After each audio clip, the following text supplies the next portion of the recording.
Welcome back to the show, everyone.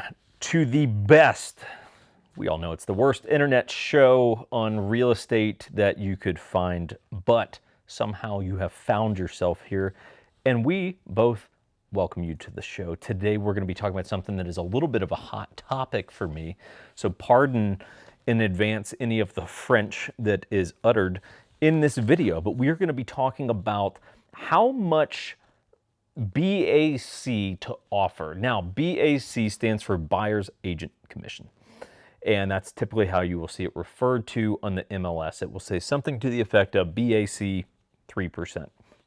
And that's where we're going to start from, okay? Because in a hectic real estate market, sellers get greedy, and in getting greedy, they get cheap. And this is absolutely unacceptable human behavior, and we're going to talk about it, everyone. So here's the deal. There is no, this is what a real estate commission is. There is no number, there's no percentage. I will tell you that historically, and that's because it's all regulated nonsense, but I will tell you that historically, the most common percentage that you would see, if we just sort of look at a broad historical perspective of it, would be 3%, right? That the seller's agent would make 3%, and then the buyer's agent would make 3%, okay? So a total commission paid out of 6%. Let's take a $300,000 house. That would be for, we're going to focus on the buyer's agent, because the seller's agent, I'll kind of give you my 2 cents on that. You make as little as you want. That's up to you. But $300,000 house, that 3% would be $9,000. Now, everyone, of course, goes, man, must be nice to be in real estate. You get rich. And it's like, well, one, how many deals like that are you doing a year where you got that $9,000 check? Because, like, look, most agents not doing that much. Like, I mean, I'll be the first to admit, like, we're not, whatever $1 million listing team that's just like can barely sleep at night because you got to answer all these deals. Like, no, come on, we're a small niche shop, and like, yeah, we do, business, of course, but like, we're not some massive deal. So to go like, man, what do you make that 10 times a month? No, absolutely not. That would be great. I would love to do that. But on that $9,000 commission, what you got to keep in mind is that all the other things that we have to pick up. So typically there's a split with your brokerage, which could be upwards of 30%. Or with your team, if the agent is on a team, which is very common. Like even my commissions, just to personalize it. I have no issue with you guys knowing this. I can't do everything that needs to be done inside of my own business. So I have help with that, which means I've got to pay other people to help balance out my business, because otherwise shit ain't going to get done, because you're going to have a very scattered Jake. So I don't make all that commission. The brokerage takes some. I have a co-agent, right? And so that's kind of how it works. That would be Heidi, in case you guys ever email us and you're like, who's Heidi? That's Heidi. Heidi is many times kind of a buffer between me and the weird requests that we get. We have transaction coordinators. We have a little thing called taxes, everyone. Now, that's not your concern. I understand that, but the point is, don't just think that you walk away with $9,000. You don't. You got motherfucking taxes, okay? You got to pay the government their 2 cents, or 30% or whatever it is. Gifts, gas, time, all that kind of stuff, right? These are all the expenses associated with us actually getting that $9,000 check. And I hate to break it to you, but there's a lot of deals that you start that never even come to fruition, because the client decides, after wasting your time for a month, oh, I think I'm going to set it out right now. Oh, cool. That was a month of my time and gas money and all this stuff that I can't get back, right? So just putting things in perspective a little bit. Now, if we come back to my original point, which was sellers get greedy and cheap in a competitive real estate market.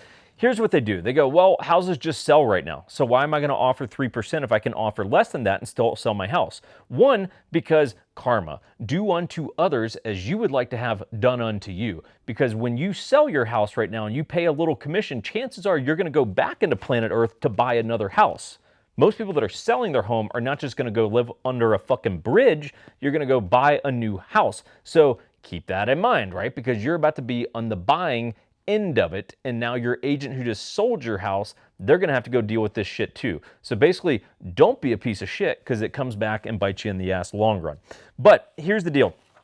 I see 2.5% a lot of times these days. I don't really have an issue with 2.5. 2.5 is my bench line for which I am willing to work, okay? To be straight with you guys.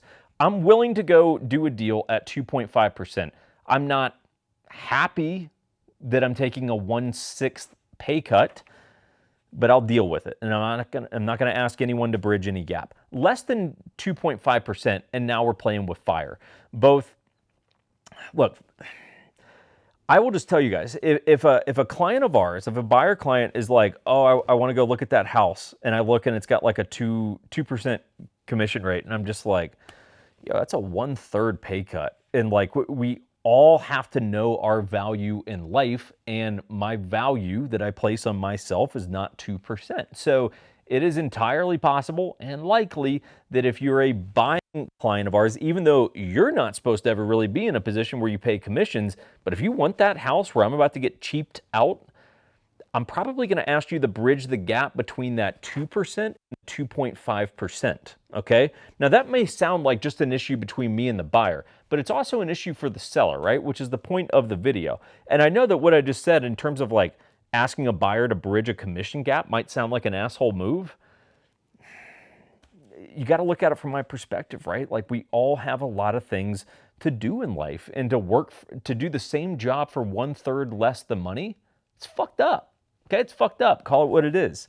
So here's why it's a bad idea for the seller, is because some buyer's agents are going to not show your house because you're offering a shitty commission. So you post your house, right? It might even be a good house.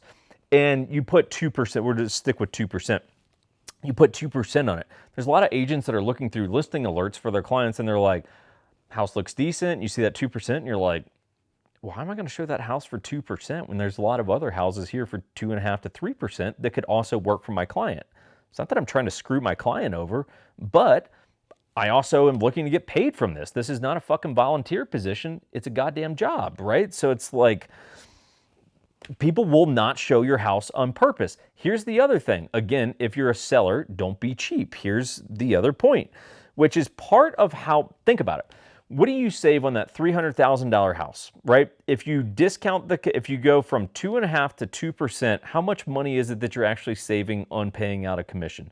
$1,500, okay? So you're saving $1,500 from going to 2.5 to 2%. Okay, here's my counter argument to that.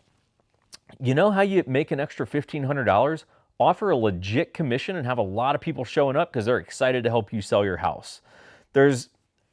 Look, that frenzy is part of how you get the most money for your house. I list my house, and it's like those first 5 to 7 days, that's the window where I'm going to get the most for my house. And if I'm offering a shitty commission and people are a lot less incentivized to bring their clients to it, what, you think that's going to help you get the top dollar for your house? No, it's not. So offer a legit commission, get a lot of people in the door. That lot of people in the door, that's how you're going to drive up the price for your house and actually get the most money. This is not rocket science, everyone.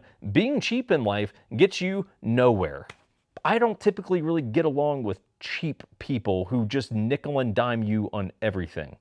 It's not how I fucking roll, man. Like, and it's not how I roll with our clients. Like, I proudly invest a lot into our clients to both give them a good service, but like, we do a cool closing gift with, custom knives and all this kind of stuff. And it's like, I take pride in that. And it's like, I don't want to like invest so much into clients when I'm going to make a shitty commission at the end of the day. It's like, I want to be paid well, which makes me excited to go provide a great service to people. So, and I would advise any of our seller clients to do the same thing, which is like, look, don't nickel and dime people. Like, if you want to have, and especially if you're an investor, like if you're an investor that sells houses, you better start offering good commissions. Otherwise, your reputation in that community is going to get shit canned. So, food for thought.